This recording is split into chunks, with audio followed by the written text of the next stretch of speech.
Now, I would refer to some of our economic and other problems indicated or not referred to in the address of the President. It is true that the per acre yield of wheat, paddy, and other food articles has increased. It is also accepted that industrial production has increased. It is also admitted that the national wealth has also increased, but the question that has always disturbed the mind of this House and the other House has been how this national wealth has been disturbed. I do not subscribe to the position that during this period of progress and development, the rich are getting richer and the poor poorer. But I do feel that the distribution of the wealth has not been equitable, and on the demand of Parliament, a committee was established to go into the matter and report. We have been long awaiting this report. I do hope the Finance Minister will see that the report and the recommendations of the government are placed before the Parliament without further delay. In this connection, I might express our satisfaction regarding the policy adopted by the Finance Minister about the declaration of the stocks of non-ornamental gold and the issue of gold bonds so that we may stop the prevalent smuggling and reduce the invisible and continuing waste of our foreign exchange. I feel this policy has had good effect inside and outside the country, and it has also helped to weaken the deep rooted social habits of gold hoarding, which in the present context is neither in the interest of the hoarder nor the public at large. I do feel in this respect that the sale of gold bonds has not been as one would have wished it to be, but I hope better publicity will be adopted so that we may have greater sale of the gold bonds and other securities which are intended to help the development of our country.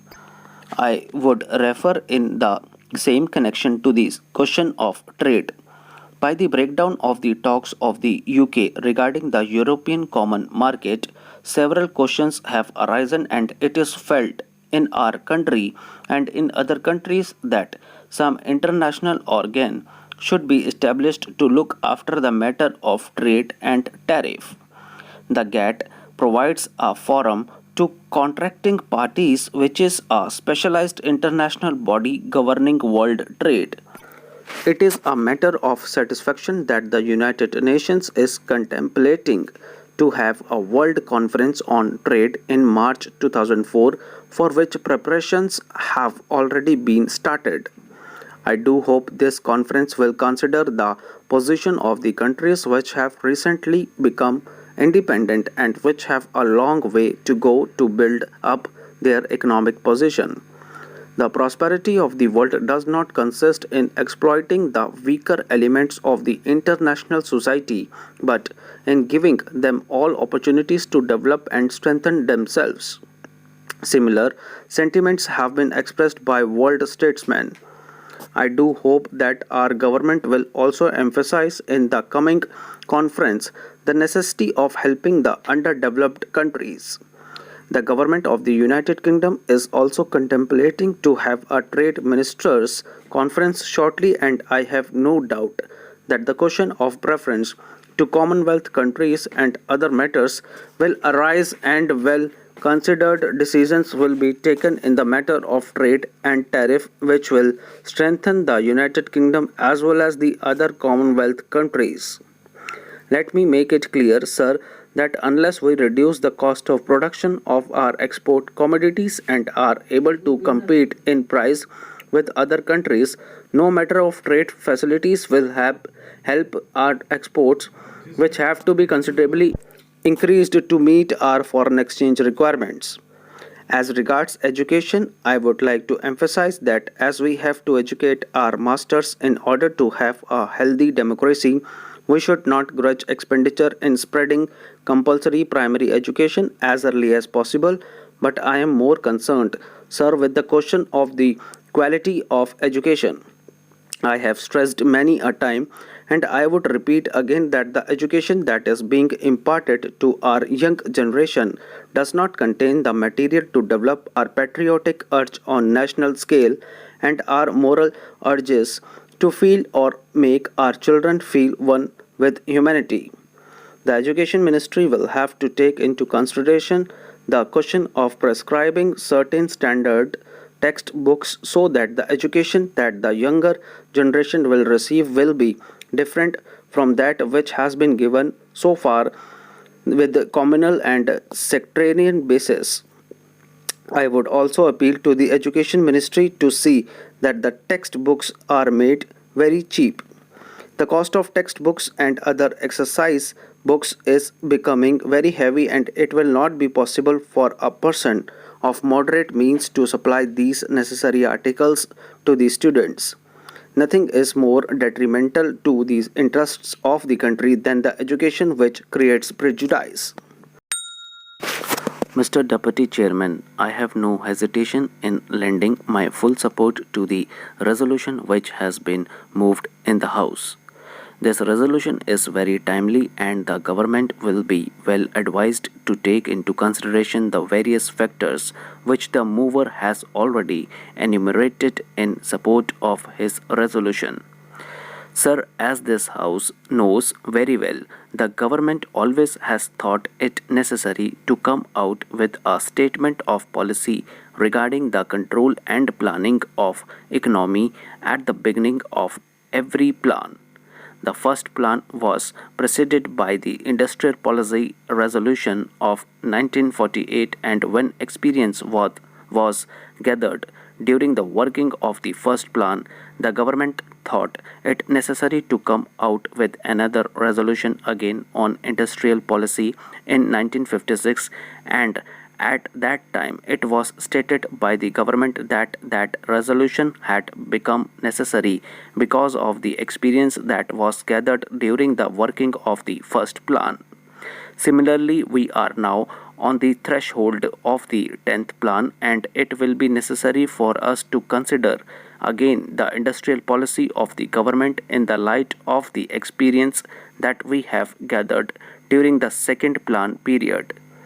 It is true that the 1948 resolution and the 1956 resolution emanated from the government, and no committee was appointed at that time to examine the various aspects of these industrial policies. But we must also remember that the entire responsibility for the formulation of the 9 plans was taken by the government itself. When we are on the threshold of the 10th plan, responsible government spokesmen and even the president have expressed the desire that all the various elements of the nation should combine together at the very outset to apply their minds to the formulation of the 10th plan, and that cooperation from all sections is welcome by the government. When various sections of the community are trying to apply their minds to the problems of the 10th plan, it will be necessary for the government to know exactly what should be the industrial policy, what should be the economic policy that should govern the formulation of the 10th plan. It is because of this that this particular problem should not be left to be tackled by the government alone. It may be argued that the 1956 resolution is fairly clear and nothing has happened during the second plan period so far which requires any re-examination of this problem. I respectfully beg to differ from that position. Enough had happened during the second plan, and even so far, which might make it necessary that we should re-examine the 1956 resolution. The Reserve Bank year after year has drawn attention to the fact that the savings of the community are not keeping pace with the requirements of the economy. We have been told even by government spokesmen that one of the problems which creates great anxiety in the minds of the Planning Commission is the fact of the non-availability of savings. Savings today are in the hands of the banking system, and we have only the Reserve Bank and the State Bank which are nationalized. The other banks are still in private hands, and it will be necessary to examine whether it is desirable that the other scheduled banks should also be nationalized or should be brought under more effective control of the government if the savings drive is to be given impetus. The mover of the resolution has very wisely kept the thing quite open for the committee to discuss all the issues. It need not be taken for granted that merely because a committee is appointed, that committee would be biased in favor of nationalization only. It will be necessary for it to examine all the pros and cons and to see whether the time has come for nationalizing the entire credit system.